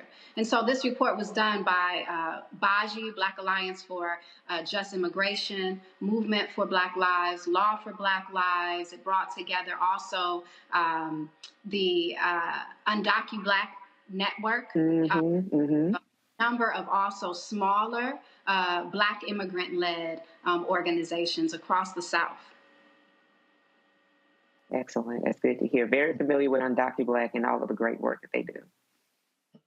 Absolutely. Absolutely. Reese, why do you think that there's often this lack of focus on immigration issues in the Black community? We tend to see their struggle as being separate from our struggle, when often they're hand in hand. It's not as if these same Klansmen are saying, hey, do something bad against the Black people, but it's okay for the Latinos. It's often one and the same. How can we create a coalition so that we can push forward on both sides of the fence? Well, and there are Black people that are Latinos as well. I think that there's a xenophobia problem within the Black community. Not everybody, obviously, but there are people that, if you look at some of these movements, Alphabet Soup, I'm not going to name them specifically because I ain't got time to deal with them, but there are xenophobic, pro-Black movements even within this country that do a lot to help foster some of this resentment. The Republican Party helps foster the resentment. These people are taking your jobs, et cetera, et cetera. So there are a lot of layers to why sometimes the Black community at large, not everybody, but the Black community at large doesn't necessarily identify with the problems plaguing the immigration system. Now, you have some people who don't identify with Black immigrants, but when they see like what happened with the Haitian immigrants and migrants and how they were treated, then they hop on the outrage parade because they just like to be, anti-Democrats or anti-whatever. But this is obviously an issue that does impact us greatly, because if we talk about the diaspora of Blackness is a global, first of all, race, but then it's a global connection that we have. So, but one of the things I did want to ask is, Title 42.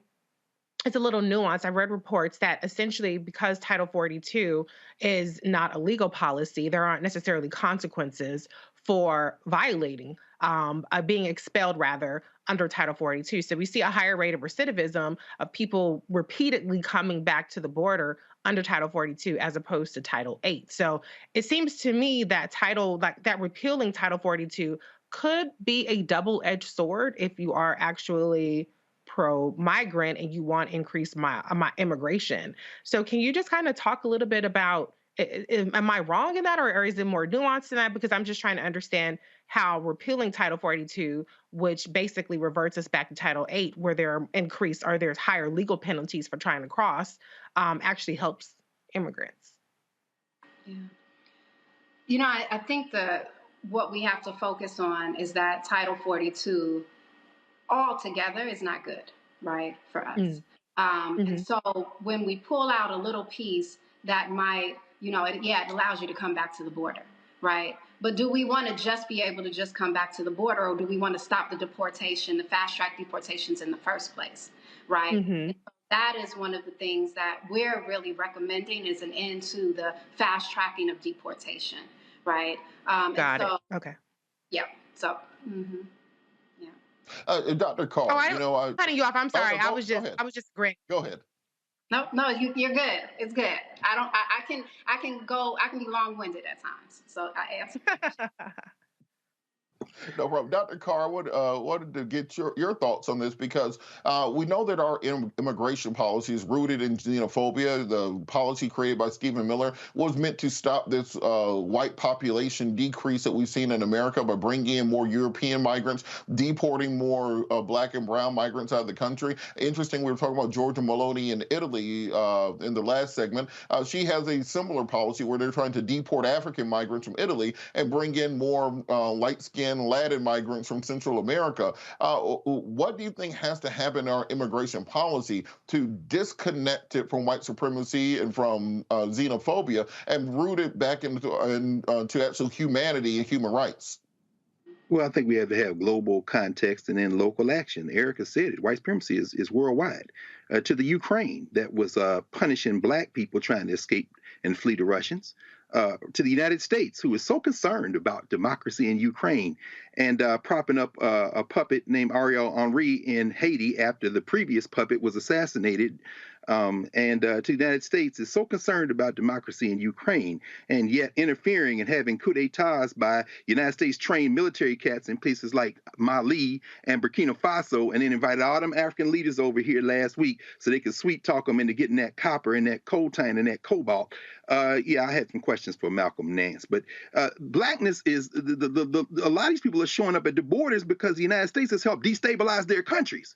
And so my question to my dear friend and sister, Rukia Lumumba, who has always been on this wall, I got two questions. I'll ask the second one first. Where can people download this very important report? And I'm looking at it now in section 4, you have solutions at the federal, state, and local level. So my first question would be, what can the Biden administration, what are y'all recommending the Biden administration do?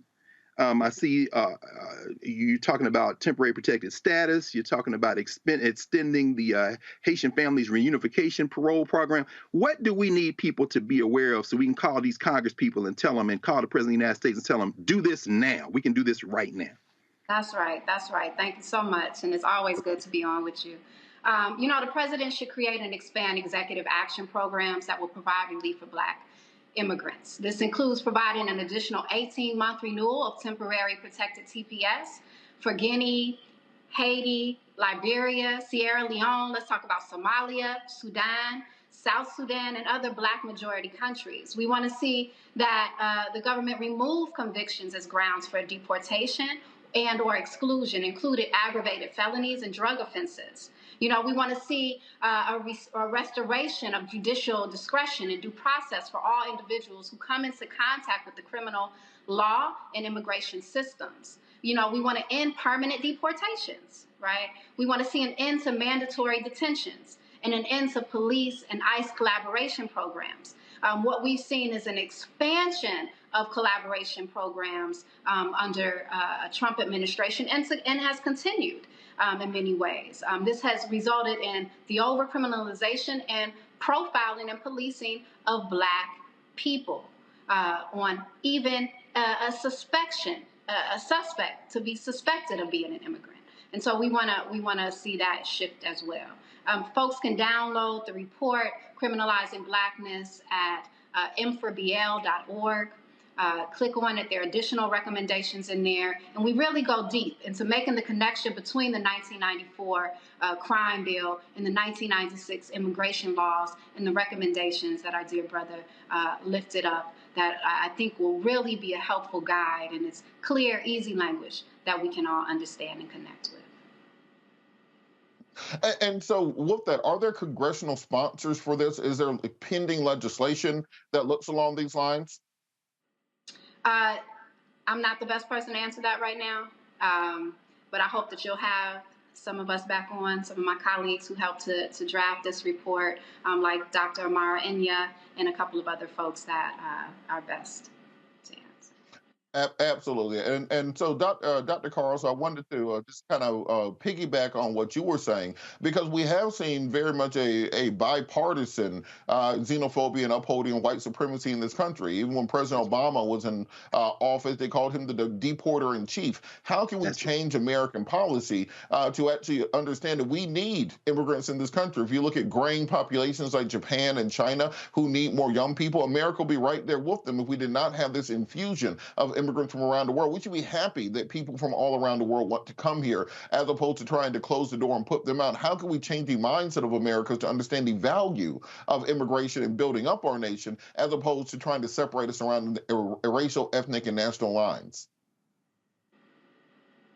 Oh, no, Robert, I don't know if you're asking Rakia. Let me just say very quickly that I don't know where do we get this idea that everybody wants to come here? Do we understand? See, the Haitians ended up in Brazil. Remember the World Cup in 2010 was in Brazil? The United States destabilized sequential Haitian governments damn near since the Haitian Revolution. They ain't recognized Haiti since 1863. And then they occupied Haiti from 1914 to 1944. And then they put in puppets like the Duvaliers. Haiti had its first unencumbered election in 1990. Then they sent in a CIA group to undermine that. Then they put the damn UN in after they put Aristide out, and the UN went in there and messed up Haiti again. My point is that Haitians were leaving Haiti, but not because they don't love Haiti, but because they were being forced out by public governments that the United States was propping up. Same thing in Central America, same thing in Latin America. People not coming here because they love George Washington. And look, people are coming here because they're being driven out of their countries, and the dollar is stronger, which means the remittances are propping up the people back home that they had to leave, not because they don't love their countries, but because they've been forced out. These are push and pull factors. So I'm saying, let the United States grapple with white supremacy on its terms. We have to fight that fight here. But if we try to fight this fight somehow as Americans and not human beings in a world engaged in a solidarity movement globally with local applications, the United States of America is going to collapse because these white nationalists are not interested in immigrants that look anything other like them. That's never going to change. And if we throw in our lot with them and clap for Volodymyr Zelensky and forget the fact that the global South hasn't picked a side in that fight, we are going to go down with these fools. This is another conversation we have to have. Either we're going to get mature in our ability to put foreign policy and domestic policy together, or we're going to implode like the United States of America, because the only kind of immigrants they want, you just heard Rakia say it, the only kind of immigrants they want here look like them. Absolutely. I think that's a great place to close out the show. Thank you so much to all of our guests today. Thank you so much, Erica, to Reese, Dr. Carr. Thank you to all of our people who joined us. Got to thank also our producers, Ariel, Lisa, Carol, everyone in the control room. Got to thank Roland for letting me sit in for him. I'll be here next week also while Roland is still on vacation. And look, as I say at the end of every show, in the words of Gil Scott-Heron, no matter the consequences, the fears to grip your senses, you got to hold on to your dreams. Hold on to your dreams, America. Holla.